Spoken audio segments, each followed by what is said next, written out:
25 मई को हरियाणा में लोकसभा चुनाव के लिए वोटिंग होने जा रही है।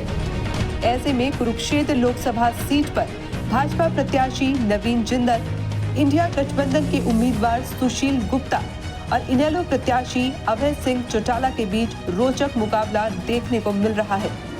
इस चुनावी मुकाबले की रोचकता ने हरियाणा प्रदेश में 3 महीने बाद होने वाले विधानसभा चुनाव की रोचकता को और अधिक बढ़ा दिया है। साथ ही कई बड़े सवाल भी खड़े कर दिए हैं।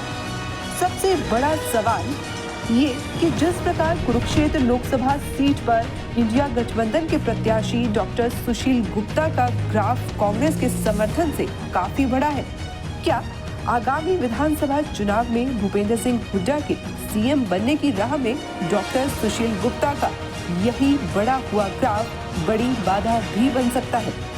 क्योंकि देखने में ये आया है कि जिस प्रकार कुरुक्षेत्र लोकसभा के अंतर्गत सभी विधानसभा सीटों पर कांग्रेस की टिकट पर एक नहीं कई दावेदार थे, वहीं अब विधानसभा की टिकट के लिए दावेदार 2 गुटों में बटे हुए नजर आ रहे हैं। एक गुट भूपेंद्र सिंह हुड्डा को अपना नेता और भावी सीएम मानकर हुड्डा के भरोसे सुशील गुप्ता को जिताने की कोशिश में लगा हुआ है। वहीं दूसरा ग्रुप सुशील गुप्ता को जिताकर अपनी विधानसभा की टिकट सुशील गुप्ता के माध्यम से पक्की करने की मुहिम में जुटा हुआ है। ऐसे में निसंदेह कांग्रेस की टिकट पर चुनाव लड़ने के इच्छुक यह 2 तरह के भावी उम्मीदवार एक दूसरे को पछाड़कर टिकट पाने की जद्दोजहद में जहां कांग्रेस को नुकसान पहुंचाने का काम करेंगे, वहीं उस स्थिति में भूपेंद्र सिंह हुड्डा के सीएम बनने की राह में बड़ी बाधा साबित होंगे। उदाहरण के तौर पर थानेसर विधानसभा सीट पर पूर्व मंत्री अशोक अरोड़ा का दावा सबसे ज्यादा मजबूत है। वहीं अशोक अरोड़ा के कांग्रेस में आने से पूर्व कांग्रेस की टिकट के कई दावेदारों में एक नाम अमित गर्ग शेंकी का भी शामिल है। वहीं अमित गर्ग अब सुशील गुप्ता की जीत के लिए कंधे से कंधा मिलाकर उनके साथ चल रहे हैं। ऐसे में अगर सुशील गुप्ता कुरुक्षेत्र का चुनावी रण जीतते हैं तो अमित गर्ग भी सुशील गुप्ता के माध्यम से ही टिकट हासिल कर थानेसर विधानसभा सीट से विधायक बनना चाहेंगे।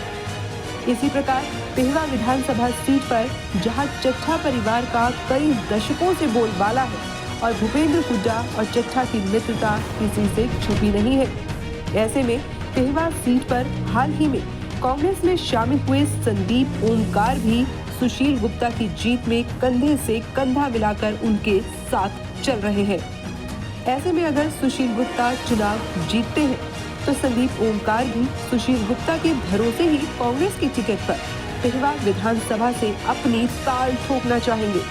आपको बता दें कि कुछ माह पहले ही संदीप ओमकार पेहवा की अनाज मंडी में रणदीप सुरजेवाला और कुमारी शैलजा के समर्थन में एक भव्य रैली का भी आयोजन कर चुके हैं। कहीं न कहीं उस रैली में भूपेंद्र हुड्डा और चट्ठा का न आना भी इस बात का सीधा संकेत है कि यदि पेहवा से सुशील गुप्ता के भरोसे संदीप ओमकार चुनाव मैदान में उतरते हैं तो भूपेंद्र सिंह हुड्डा के सीएम बनने की राह आसान नहीं होगी।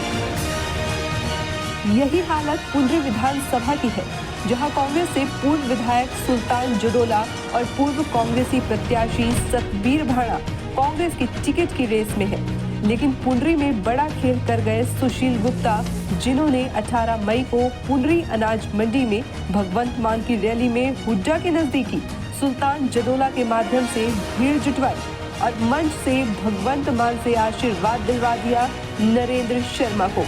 और सबसे खास बात यह है कि कुरुक्षेत्र लोकसभा की सभी 9 विधानसभाओं में हुड्डा साहब के प्रत्याशी लगभग तय हैं। ऐसे में कांग्रेस की टिकट के चाहने वालों की बी टीम सुशील गुप्ता के खेमे में जा चुनावी जंग में उतरेगी और सीधा नुकसान हुड्डा साहब के मिशन सीएम को होगा। यही हाल कुरुक्षेत्र लोकसभा के अंतर्गत आने वाली सभी सीटों पर नजर आ रहा है, जहां पुराने और वरिष्ठ कांग्रेस नेता हुड्डा के भरोसे कांग्रेस की टिकट पर चुनाव लड़कर हुड्डा को सीएम बनाना चाहते हैं। वहीं दूसरी ओर अब बहुत से दावेदार ऐसे भी हो चुके हैं जो इस चुनावी रण में सुशील गुप्ता को जितवाकर अपनी टिकट पक्का करना चाहते हैं। परंतु अगर उनकी टिकट पक्की होती है तो भूपेंद्र सिंह हुड्डा के सीएम बनने की राह मुश्किल ही नहीं बल्कि नामुमकिन हो जाएगी।